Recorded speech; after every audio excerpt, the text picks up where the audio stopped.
Welcome to Samba Samba. Enjoy the video. You start by preparing your controller and console so pairing is smooth.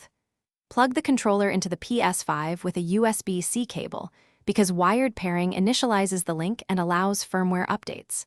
While connected, press the PlayStation button to wake the controller. You'll see lights and a prompt on screen.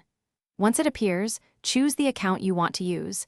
This binds the controller profile. Make sure the Ps5 remains on and do not disconnect until the on-screen confirmation appears.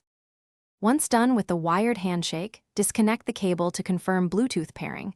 The controller should reconnect automatically. Next, go to Settings, select Accessories, then Controllers to check firmware, update if available to fix bugs, and enable full features. After updates, make adjustments. Change stick sensitivity, remap buttons for accessibility, and tweak haptic/vibration levels to match your playstyle.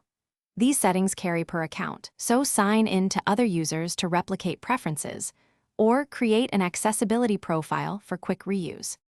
To finish, test every input: sticks, triggers, paddles, and motion controls if used. Play a minute in a simple game to confirm reliability. Make sure the controller is assigned to the correct Ps5 user and save any custom profiles so they load automatically. If you experience drift, frequent disconnects, or unresponsiveness, try a soft reset with the tiny button on the back, then repair via USB-C.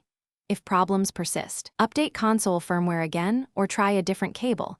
These steps fix most issues. Thanks for watching. Consider subscribing if we helped you.